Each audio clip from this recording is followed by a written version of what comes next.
masters of wisdom and myself at the head, that battle will be fought for the continuance of man on this earth. Rest assured that my army shall triumph." Unquote. Well, it appears that the battle to be fought between the followers of Lord Maitreya and the rest of humanity is still in the future. But at least one of the participants has an army already prepared. How about you? One who claims to have seen the birth in a vision of someone who seems to fulfill the requirements of this Maitreya was astrologer Jean Dixon. Her major claim to being a prophet is her prediction, reportedly made before the event of the assassination of President John Kennedy in 1963.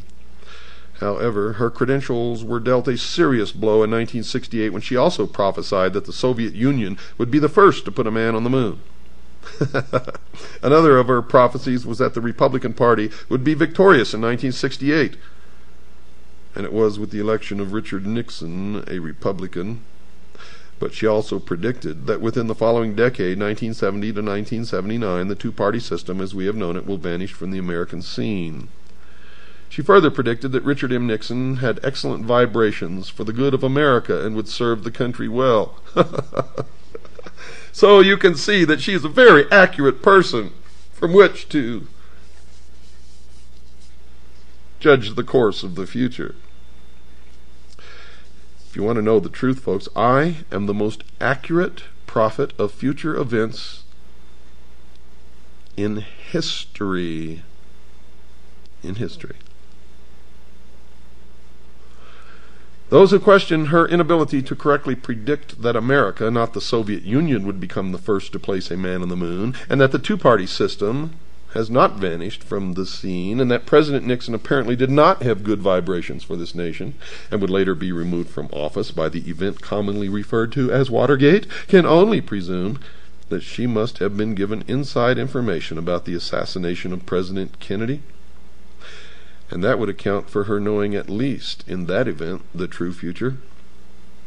Secondly, one can only wonder why this non-prophet should be listened to about anything after her appalling record on prophecies, but there is reason to believe that she might have been asked to write an account of this vision of the important birth by the New Age religion, because they wanted the official imprimatur of someone commonly referred to as a prophet.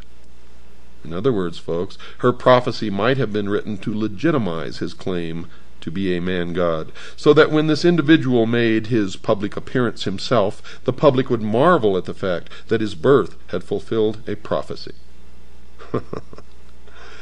But in any event, Ruth Montgomery wrote a book about her entitled The Gift of Prophecy, in which she wrote about the very revealing and intriguing vision that Jean Dixon allegedly had.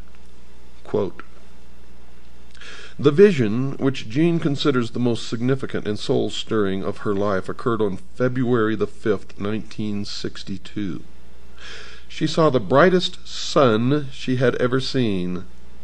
Isn't it funny how that sun always pops into this stuff?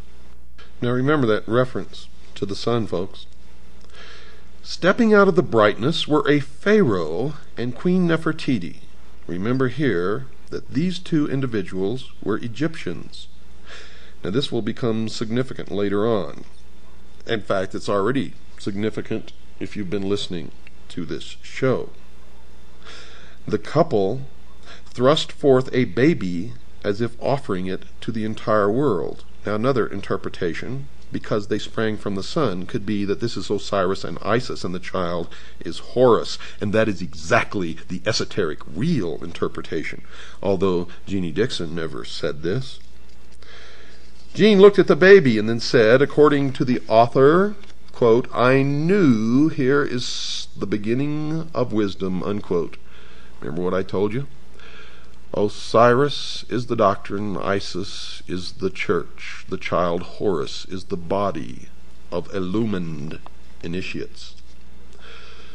So what Ruth Montgomery wrote can be summarized as follows. A sun deity gives the world a child from Egypt who possesses enormous wisdom, and this event allegedly took place on February the 5th, 1962.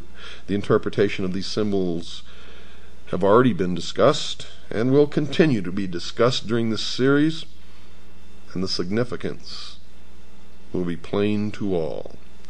Jean then says, quote, "A child born somewhere in the Middle East shortly after 7 a.m. Eastern Standard Time on February the 5th, 1962, will revolutionize the world. Before the close of the century, he will bring together all mankind in one all-embracing faith.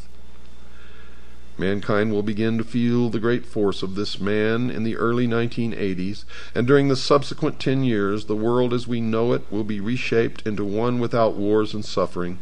His power will grow greatly until 1999, and this year is extremely significant, as will also be discussed, at which time the peoples of this earth will probably discover the full meaning of the vision," unquote. So according to this vision, a child born on February the 5th, 1962, will grow up to bring a one-world religion onto the face of the earth, and his efforts will be successful in 1999. The New York Times newspaper, folks, ran 3 consecutive articles on the conjunction of 5 planets, the sun, the moon, and an invisible body that astrologers call Ketu, starting on February the 4th, 1962. The first article stated that the various bodies moved into rough alignment in the constellation Capricorn at 7:05 a.m. New York time. A Capricorn, remember, is the goat. In history, the goat was the goat of Mendes, or the ram. And the newspaper article also says that they would remain in that alignment until 7:17 a.m. New York time Monday. The goat of Mendes, the ram, is also another word or another name for LuciFer, Satan. However, the article went on to say that most of the people in India became alarmed because most astrologers were making predictions of disasters.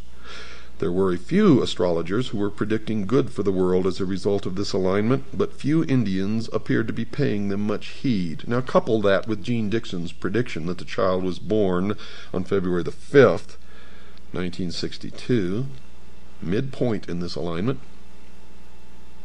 and what do you get? They're going to great pains to prepare the world for something. Astronomers did not consider the event to be rare, however, and the article went on to report that the same configuration had occurred several times in the past. The last time being in April 1821, and then it occurred twice. The article reported that Dr. Kenneth L. Franklin of the Museum of Natural History, Hayden Planetarium in New York, had commented that year does not seem to be a year of any remembered disasters. He was then quoted as saying, "And that year isn't famous for anything, as far as I know." Dr. Franklin also commented on the body the astrologers call Ketu. He speculated that it may be some sort of astrological addition used to make everything come out right. He then added that he believed Ketu to be the invisible planet that is frequently taken into account in astrological reckonings, but that he had no idea how it was possible to keep track of something that no one could see, and as far as he knew, didn't even exist. The Times carried another article the next day, Monday, February the 5th, 1962, the date that this supposed child was born, and it repeated the concern of the Hindu astrologers. In fact, that headline read, "Hindu astrologers still say it's doomsday," and the subheadline read, "Peaceful beginning of planetary event is viewed gravely." Now, the third article in the series ran on Tuesday, February 6th, 1962, and carried the headline, quote, "Doomsday in India, uneventful," unquote. The article reported that the Indian astrologers had predicted a variety of disasters, earthquakes, tidal waves, devastating fires, and warfare, to name but a few, but that none of these events had occurred.